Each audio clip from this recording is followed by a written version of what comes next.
Olá a todos, este é o canal Corsa Secreto. No nosso último vídeo nós falamos um pouquinho a respeito da revelação geral de Deus, dizendo que o mundo criado, todas as coisas apontam para a existência de um Deus.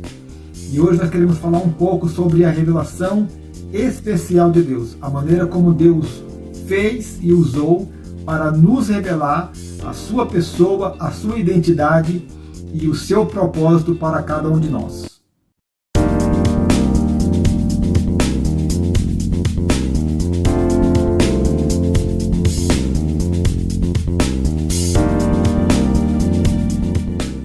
Então, no último vídeo nós falamos a respeito da revelação geral de Deus, onde nós mostramos ali, e a Bíblia assim fala, que todo o universo criado, todo o mundo criado, que na verdade a própria existência do homem é um indício, uma dica, uma pista de que há um ser supremo, um ser superior, um ser poderoso que criou todas essas coisas.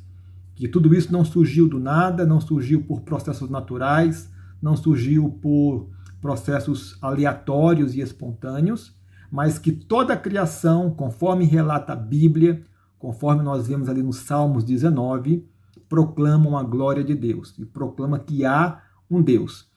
Falamos também que não conseguimos, por meio da criação, saber exatamente quem é esse Deus, qual é a sua natureza, qual é o seu caráter, quais são os seus propósitos. Então, para isso, Deus precisou fazer revelação de si mesmo por meio de duas maneiras. A primeira delas é a palavra de Deus, as Escrituras Sagradas, e a segunda é o seu próprio Filho, o Senhor Jesus Cristo. Então, queremos falar rapidamente sobre essas duas maneiras como Deus fez revelação específica, revelação especial de si mesmo para cada um de nós. Então, primeiro nós temos a sua palavra, as Sagradas Escrituras, de Gênesis a Apocalipse. Toda a palavra fala a respeito de Deus e a respeito do plano da sua redenção para nós. E é interessante que então a palavra vai começar em Gênesis capítulo 1, 2 e 3.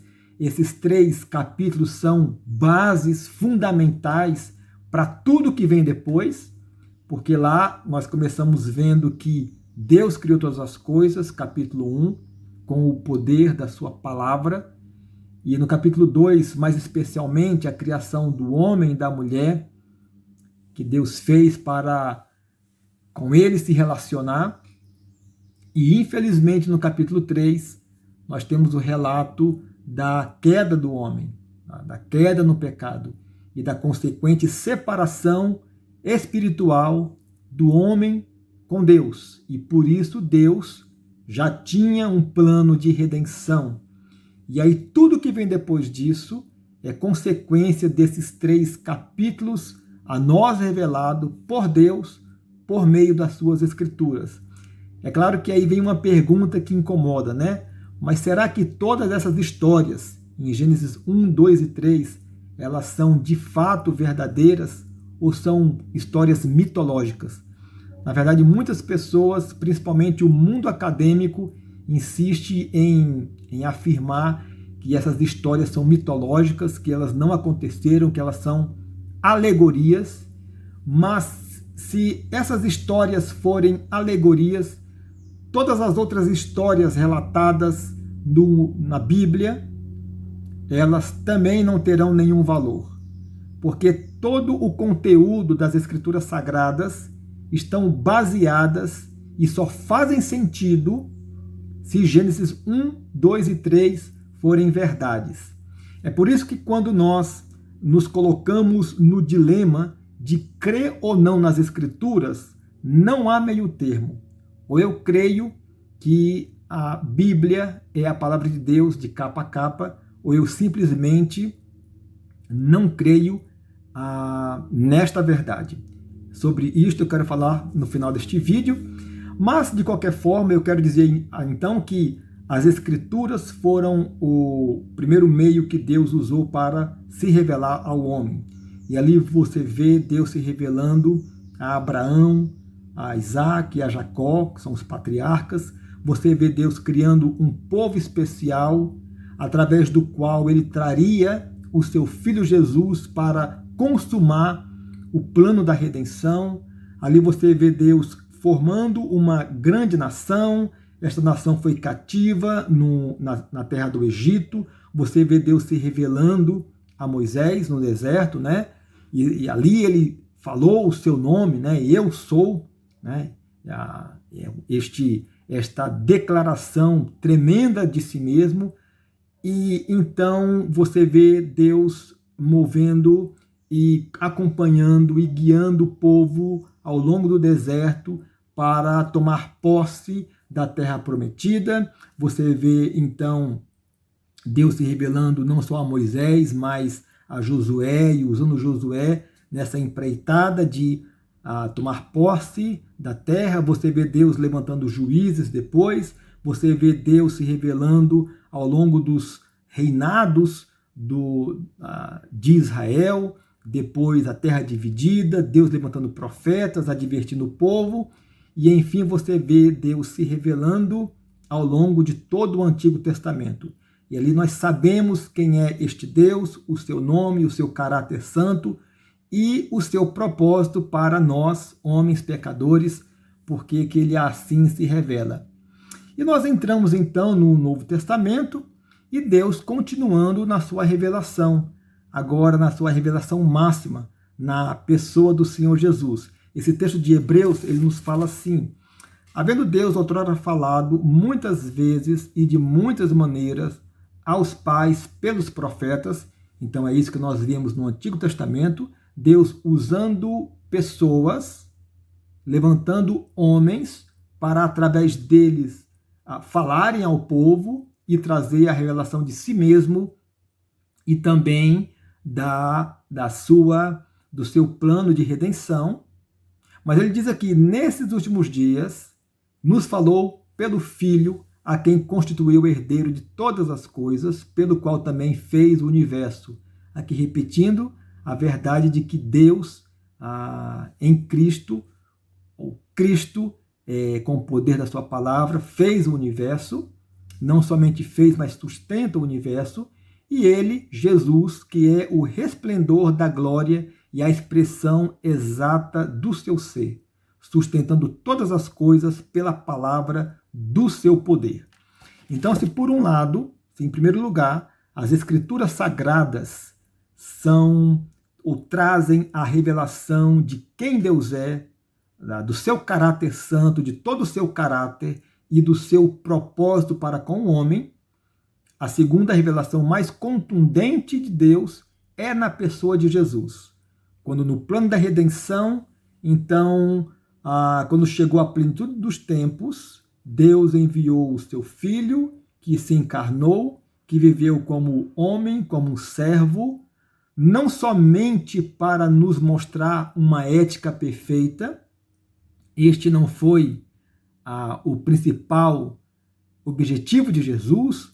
Antes, o seu objetivo foi morrer por mim e por você, para pagar diante de Deus uma dívida que nem eu e nem você conseguimos pagar, que é a dívida do nosso pecado. Então, Jesus morreu por mim e por você, e Jesus ele mostra, então,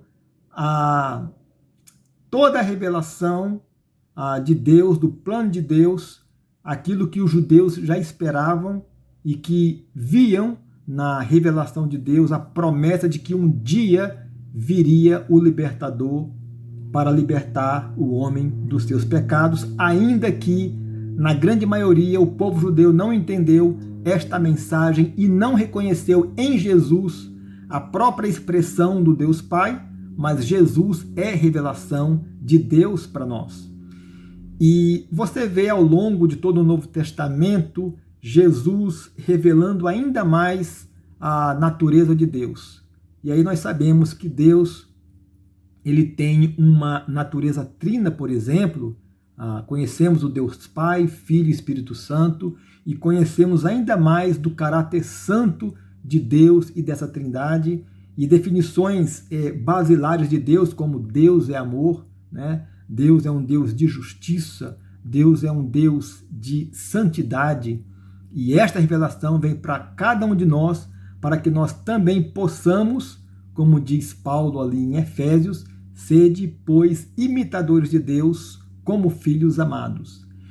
E aí, diante disso, volta aquela pergunta que nós fizemos no início. Mas e aí, tudo isso que está relatado na palavra de Deus, nas Escrituras, é de fato verdade ou tudo isso não passa de mitologia? Bom, então eu repito a mesma resposta que falamos anteriormente. Nós não temos, além de duas opções em relação a crer na palavra de Deus. Ou eu creio que toda ela é palavra de Deus inspirada por Deus e, portanto, verdadeira, infalível, inerrante, ou eu simplesmente descarto tudo isso e coloco na categoria de mitologia e de que nada mais serve a não ser de me entreter com boas histórias. Mas eu quero dizer que nesta questão de crer ou não crer, não há espaço para aquele que crê em parte da Bíblia. Muitas pessoas falam, eu creio que algumas coisas que estão ali na palavra, na Bíblia, são verdades, mas outras não são verdades. Eu quero falar do perigo dessa postura. Porque se eu me coloco na posição de crer em algumas coisas da palavra e em outras não, significa que eu estou me colocando como um juiz, como uma autoridade acima das Escrituras para discernir o que é verdade, o que é mentira. E aí eu vou usar então a minha compreensão limitada, eu vou usar a minha percepção limitada, falha, embaçada pelo pecado, inclusive, e na verdade eu só vou crer, ou só vou declarar que creio naquilo que para mim é uma vantagem. Deus. Então não há uma terceira chance de se posicionar diante das Escrituras. Eu quero dizer que eu creio que a palavra de Deus de capa a capa é a revelação de Deus e que Jesus é a revelação máxima de Deus. E a própria palavra vai fazer essa declaração a respeito de si mesmo, quando nós lemos também em Hebreus que a palavra de Deus é viva e eficaz e mais penetrante do que espada alguma de dois gumes, e penetra até o ponto de dividir alma e espírito, juntas e medulas, e é apta para discernir os pensamentos e as intenções do coração. E Paulo também vai dizer que toda a Escritura é inspirada por Deus e útil para o ensino, para a repreensão, para a correção, para a educação na justiça, para que todo homem seja perfeito e perfeitamente habilitado para toda a boa obra. Então, sim, a palavra de Deus é verdadeira, é uma revelação confiável e a pessoa de Jesus, revelação máxima de Deus. Então, que Deus possa te abençoar. Um forte abraço e até o próximo devocional.